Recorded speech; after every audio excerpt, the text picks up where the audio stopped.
the volume that's in this particular neighborhood. And that it's not just Butoff, that goes through this. You're getting all the kids and families from Washington Street, Peterson Terrace, Painter Hills, they're all coming through that way too. So it is the path that we teach, kids to go to be safer than going on Route 7, Court Street. So we know that. And I wonder if with less snow now, if we can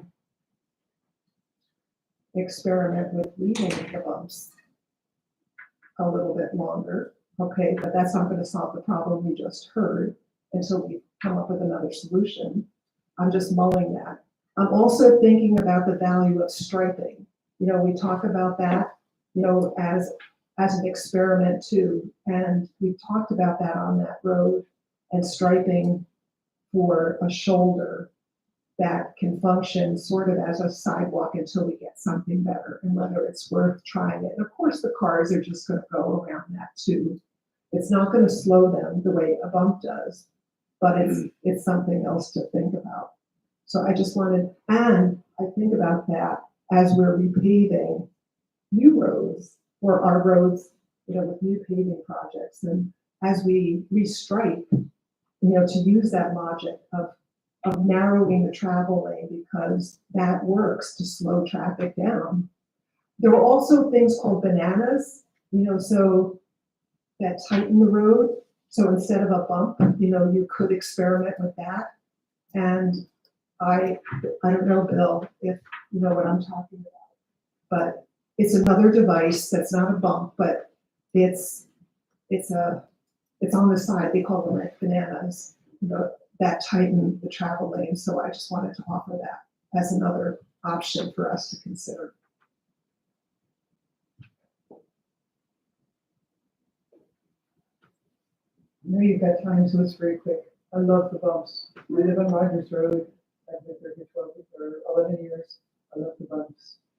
I think we ought to try and find a way to make it not so intrusive to one house right now. You can put them in my house. It's just not a good location. I'm deaf in all our bedrooms or in the back of the house. You would love to have them in my house. Yeah, we'll take them. But we love the bumps. It's so much safer now than it was before. Thank you.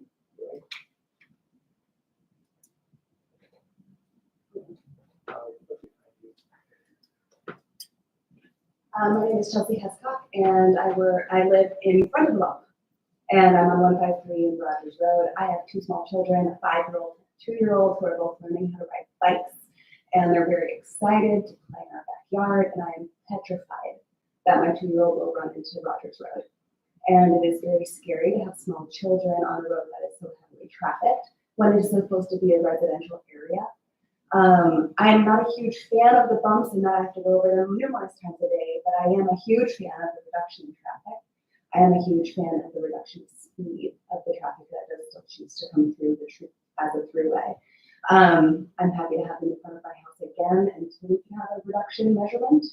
I'm so happy about the sidewalks, so thanks for all of your work in securing a grant for that. I'm really looking forward to it, especially as my kids become school age and will be walkers to school.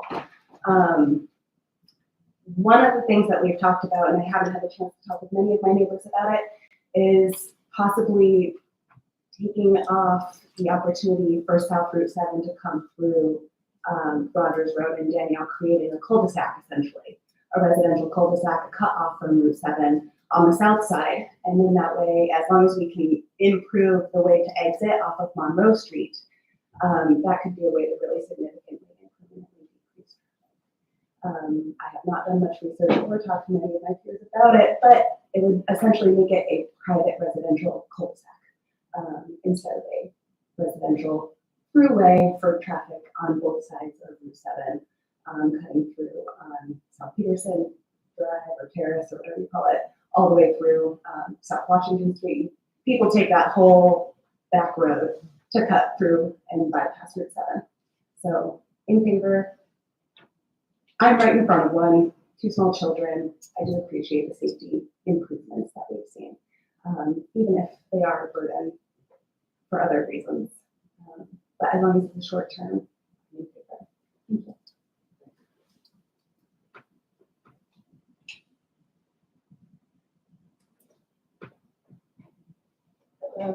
name's Barbara Drake-Click. I live on the corner of Rogers Road and Daniel Drive, right across the street from these folks. And we had someone drive through our yard once when the speed bumps were first put in. It was pretty upsetting to go out there and see tire tracks, but it has not happened since then. So it happened once. The noise, I don't find it's really increased much from what it was before. I mean, there were delivery trucks and pickups, like trailers full of mowers and things like that before. So, you know, they rattle and bump and moan every time they go down the street. They did that before the speed bumps, and they do it now. Unlike these folks, we have an empty lot between Rogers Road and our house. We have a double lot. So we don't feel any sort of vibration, I'm happy to say. But by and large, I'm really strongly in support of the speed bumps. And don't find it to be anything similar.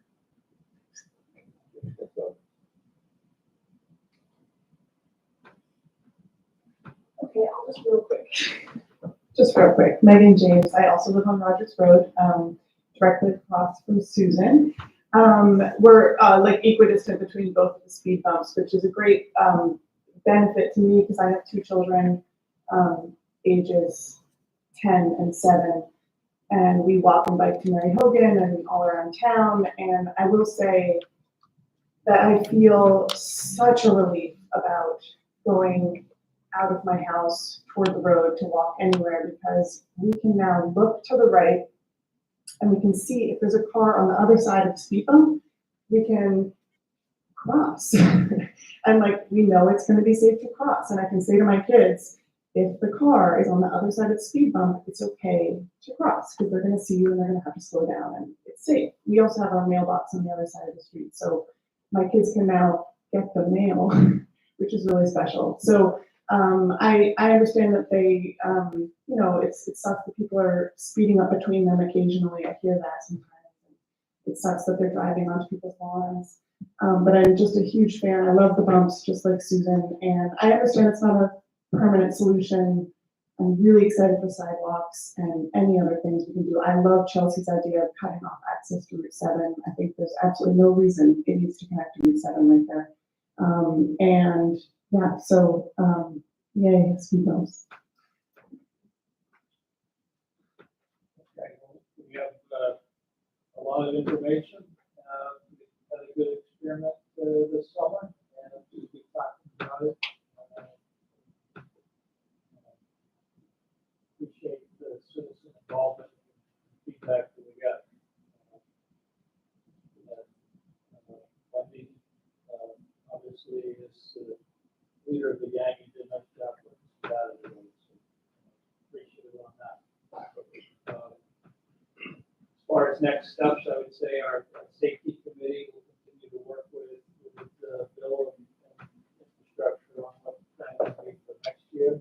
I don't see a permanent solution going forward that fast. But maybe, I don't know. So no promises on a permanent solution. But I would imagine that without a permanent solution, we would probably have to that. Just because of the volume of citizens that are involved and the proven data. We really need to get the bill and get feedback to set something about the deterioration of the road and then look at it myself. But we would happily move those bounds or the speed bump down in front of our house. I know it has to be in front of one side or the other of Dan now. That's why it's positioned the way it was. We would have to move it on the other end. But we would have it in front of our house next time. All right. So, I guess this was what the major, I saw these people that came tonight, didn't know we were having, what the party was about. So, you appreciate everybody. I don't like seeing that. Better know what's coming. So I think we need to move on, Thank you. For us, for the library, don't run off, we're looking for donations to the library. Thanks, Brian. You're And the doing good wastewater work treatment over there. plant. All right. Is there a everyone bucket hear by me the okay? door? You guys can hear me? Yes, Yeah, yeah. sorry, Dana, the room is. Yeah, okay, great. So we've got a couple of things for the library to get through tonight. The first one is pretty straightforward, and for approval to submit a grant application to the Vermont Historic Preservation Department, $20,000. It would go towards the restoration of the library's historic masonry as part of the overall renovation project. So the town does need, if it's awarded, the town needs to provide matching funds, but that would come out of the bond, the money that's already been allocated to this project. I'll move to approve the Issaquah Library, Public Library's grant application to the Vermont Historic Preservation Grant Program for $20,000. Second, any questions or comments? Hearing none, all in favor of the motion, signify by saying aye. Those opposed? Got it. Okay, great, thanks everyone. The next thing up has to do with our temporary location at the Bank of Middlebury. We have always known that there was gonna need to be some level of work done to make that space ready for use as a library. And we budgeted for it, as part of the overall project budget. Jamie McKenna, the Chief Project Officer at the bank, has been super helpful in, working with Judith and I, kind of pulling together all the different areas of work that need to be done. I included a memo in the packet that lists some of that work. Almost all of it has to do with security and safety. And I think Jamie might be here either in person or on Zoom. Good question. He's here.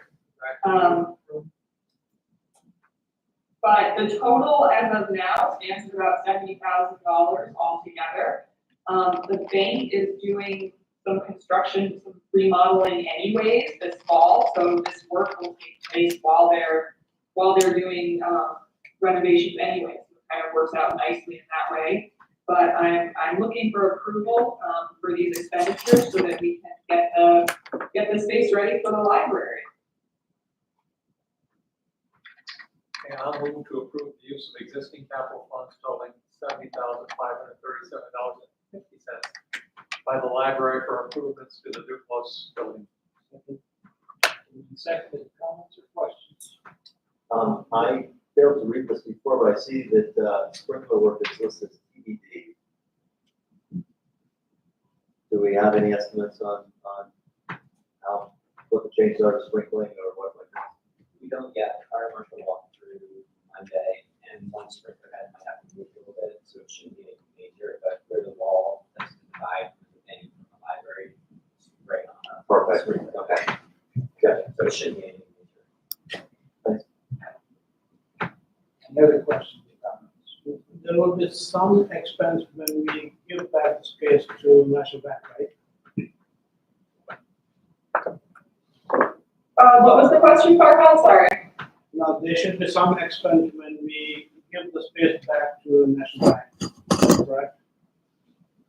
Oh, you mean there will be some expense? Yes, like You have to undo it. patching and painting the walls and getting it back. Yeah, yes. I would think that would be much lower than Yes. 70,000. Any other questions or comments? Okay, with the motion, all in favor of approving the motion, signify by saying aye. Aye. Aye. Opposed? All right. Okay, great. This next one is the really exciting one.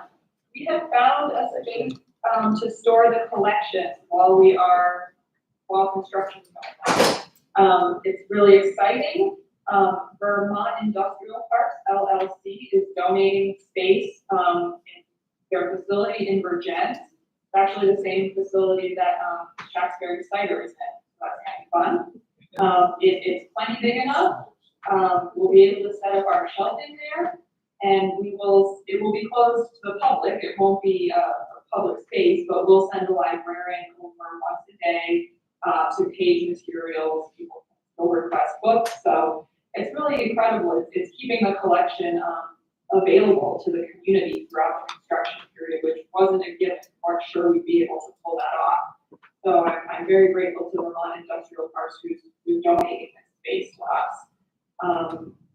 We have worked on a letter of intent between the town and Vermont Industrial Parks. It's quite similar to the letter of intent that we did with the bank, and it's been reviewed by Vermont Industrial Parks. They're okay with it, and so now I've got it here for the select board to consider, and yeah, I'm requesting we move forward with this because it's really great news. That's great. Is MCTV still a part of this, right? MCTV will have storage at this space. They won't be able to have their office there, but they have found another office. Yeah. So I'll move to approve the proposed letter of intent between town and Vermont Municipal Park LLC for the use of the storage facilities that will serve as temporary library collection site during the upcoming library renovation expansion project. Second. Questions or comments on this? I think we should go further and express our real appreciation to both towns and industrial parks for donating this. I think it's a huge thing. Our appreciation, how do we know? Yeah, well said. And good work on your part. Oh, thanks. Judith Harris provided the connection, so we can thank her as well. Okay, so that one's done, right? The vote? Nope. happened. Okay. So all in favor, signify by saying aye. Aye. Those opposed? Okay, so I think at some point we should send a letter of gratitude. Okay, next. Yes. So can we make a plan for that? Yeah, Dana, since the town manager's office is in transition, would you like to draft a letter? I'd be happy to draft something, yeah. That'd be my pleasure. Thank you, Dana, and if we could just have it in the select board packet to, sign next time, that would be great, thank you. Yep, Just didn't want to great. be there. Perfect. No, absolutely. Well, Hey, every meeting needs a timekeeper and a taskmaster. Thank you. Okay, so the last thing I have tonight is looking for approval to submit a MERP grant application, Municipal Energy Resilience Program. This grant funding, if it was awarded, would be up to $500,000, and it would go towards the geothermal portion of the library's renovation expansion project.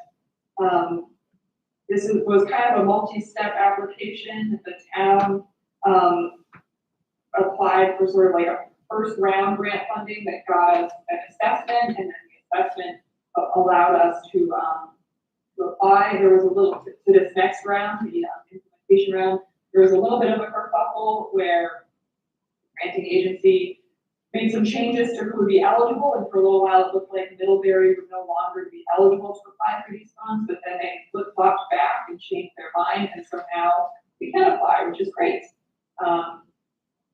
I'm happy to answer any questions about the grant application.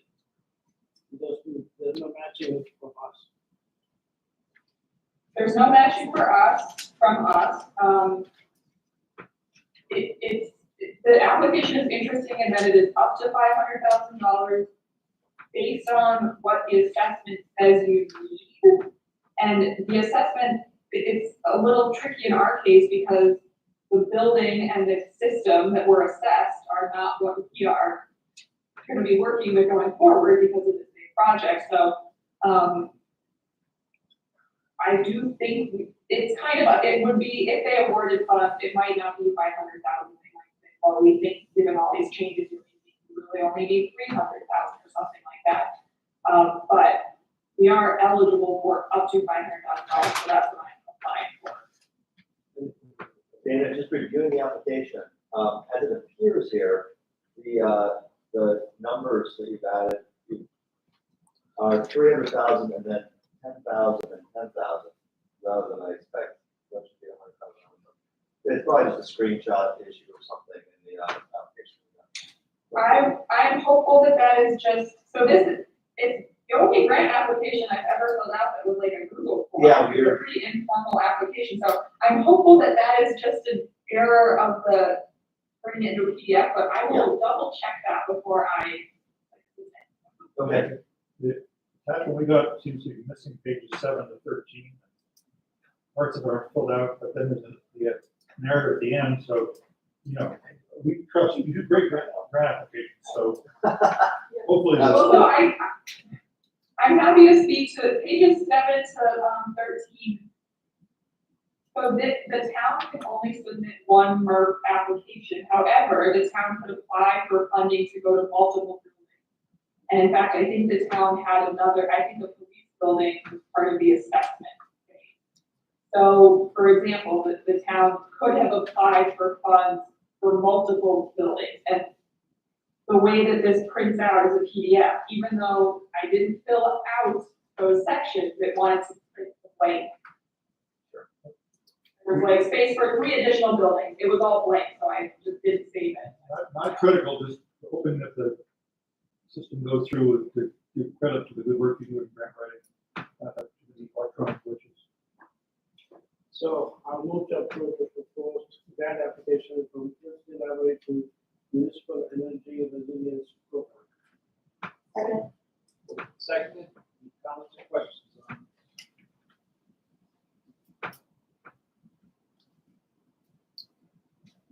Laura, certainly, Dana, good work. And given that we're talking about resilience, I wanted you to know that I did drop into the library recently just to ask if you have a plan for power generator backup in the event of climate events, you know, and so I just don't know if that's being considered, and I don't even know if you need it with a geothermal heating system, so I don't know, but I just thought I would put that out there because right now the town only has one building, public building, that has power generator backup, and that's the police department. And given that we do have more weather events, you know, like that, it might just be something that's prudent for us to think about and plan for. And I have no idea how much that costs, so I just wanted to mention that.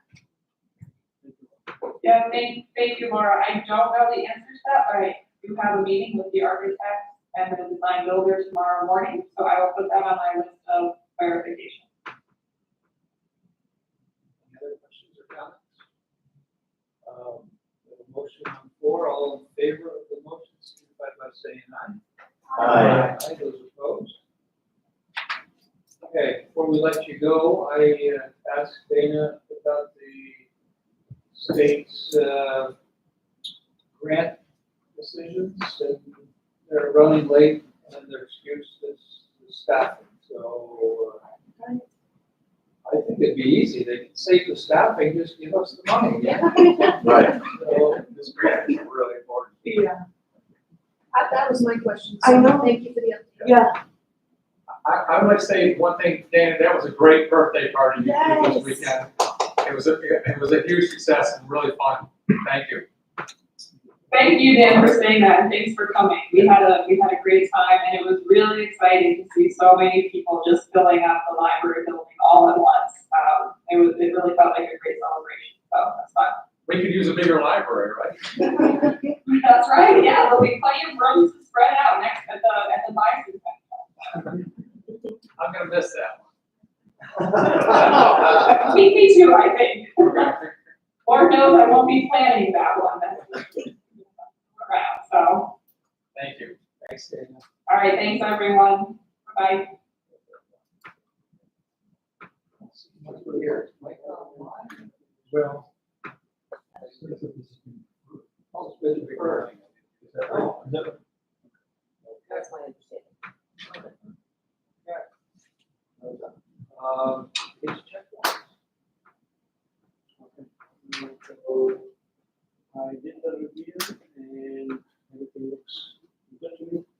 So I moved to approve total expenditures in the amount of $2,358,086.44, consisting of $2,237,546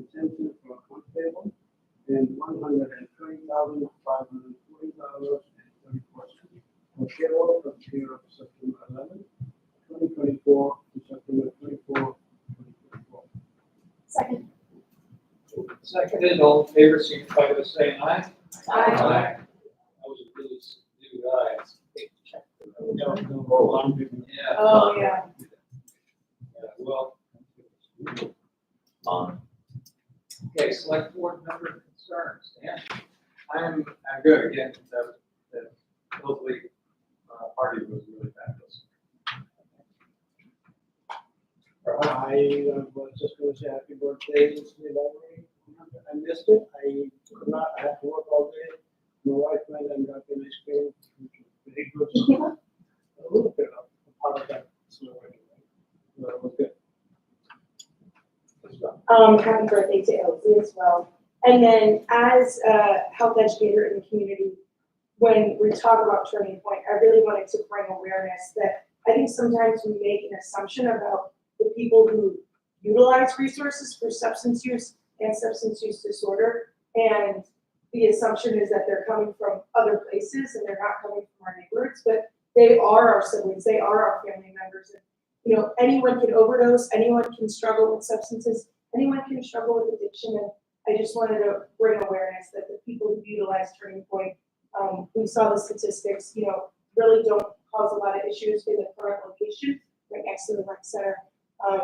And, you know, I've utilized their resources personally and for my school. So I think it's important to just bring awareness in that regard as well about, you know, they are our neighbors, and I think we should really be like leading with curiosity about, you know, why that location and, you know, how we can help out. Happy birthday to you. Andy, it's Andy's birthday. To you. Happy birthday to you. Andy, Happy birthday to you. Oh, you yay, guys, Andy. so sweet. I don't Thank you, Heather. Oh, You should take off this good. Yeah. Retro birthday party. No concern. I wanted to talk about Clifford Symposium, which was hosted by Middlebury Colleges past Thursday, Friday, Saturday, and was incredible. The focus was on housing, and I was invited to be part of a panel on Friday with Representative Jubilee, State Treasurer Mike Pesca, thank you. And Elise Shanebacher from Madison Housing Works.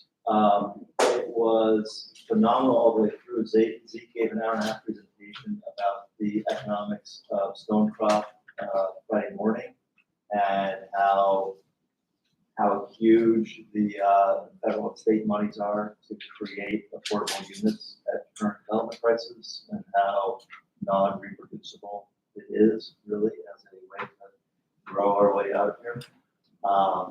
Yeah, all the conversations were amazing. The folks that brought together and the students that provided energy for it, all phenomenal. Yeah, glad to be invited. Went to like 5 events and they were all amazing. Thanks. Yeah. I don't really have anything, other than, trying to remember what I was in. I was in the discussion, we were interviewing, one of our town managers, and what other towns doing as far as, promoting the opportunities and hope in their town at the conference in Burlington. And I thought, I don't know if we have done that, but it seemed for a community that needs housing, and is looking for developers to come and invest in that community, that would be something that we would be interested in the future. So I think we're a little late on the ball for this year, but we should be thinking of it for next year. Brian, I don't know if you saw, there was an article in the Rutland Herald maybe 2 weeks ago about a developer parcel dating event that the town city was doing. But they're like, we've got these spots that we can develop or redevelop. Yeah. And bring some developers in and say, what are the challenges or opportunities here?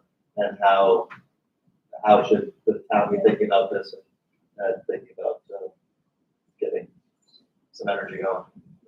Building materials, over here, Zeke described it, doesn't pencil out, unless you got the big subsidies. It's very tough, really, community with labor tariffs, there are some other things like, Days, you have to go vertical.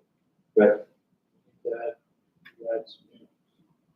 Okay, we need a executive session to discuss personnel matters. If somebody take us to that. I move to enter into executive session with inclusion of town manager and assistant town manager related to, employment of a public officer, as allowed, or I guess as an employee, as allowed under Title I, Section 313A3.